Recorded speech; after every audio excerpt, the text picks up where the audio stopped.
C'est le temps des cerises.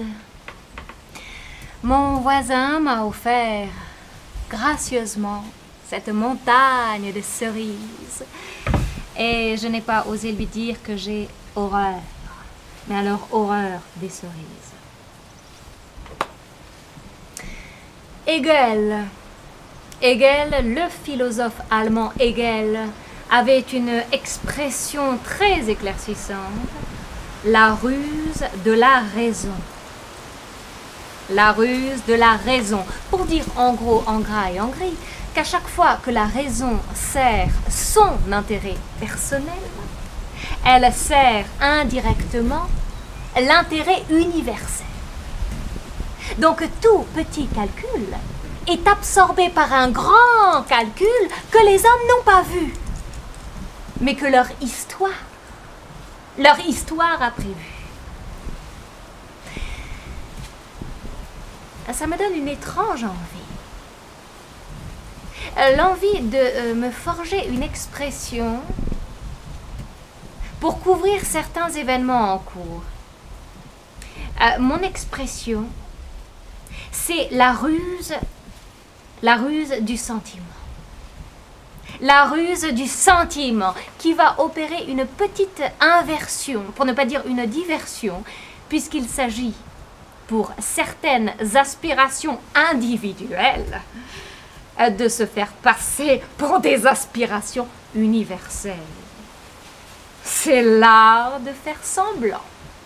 Et c'est beaucoup, mais alors beaucoup plus rusé, parce que le sentiment, il est autrement plus futé que la raison pour nous faire admettre tout et n'importe quoi. 3 exemples. 3 exemples empruntés à l'actualité vont vous rendre la chose un peu plus sensible au cœur.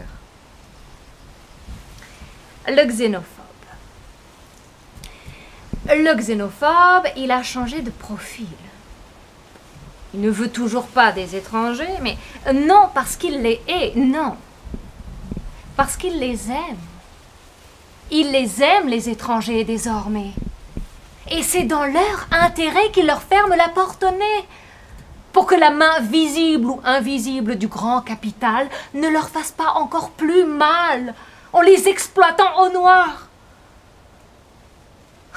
Parce qu'il n'y a pas plus crédible que la mauvaise foi. Un deuxième exemple. Il est délicieux celui-là. L'islamophobe.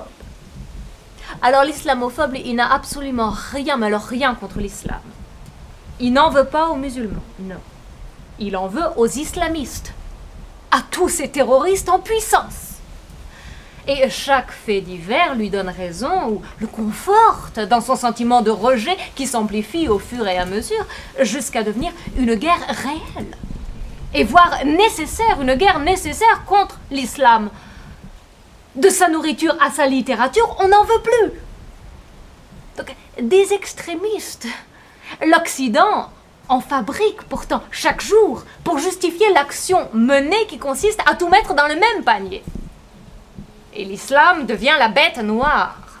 Et la vaincre devient pour tous un devoir. C'est un devoir. C'est l'art de faire passer le vraisemblable pour le vrai.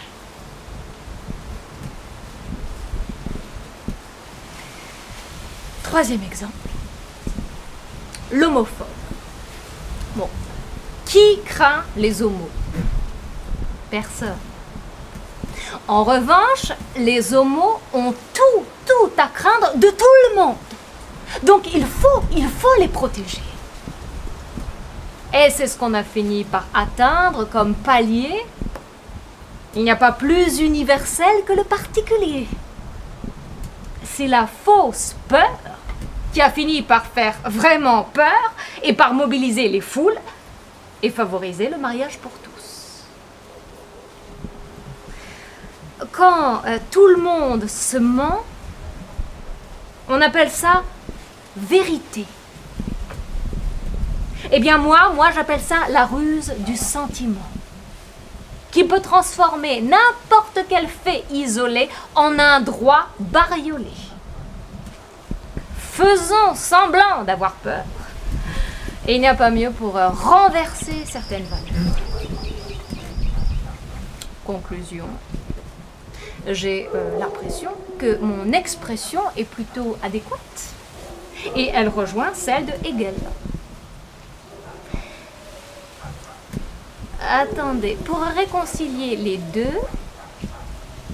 Oui, je viens de songer à une très belle synthèse. Je dirais la ruse de la déraison. La ruse de la déraison, c'est la folie des temps modernes. La ruse de la déraison.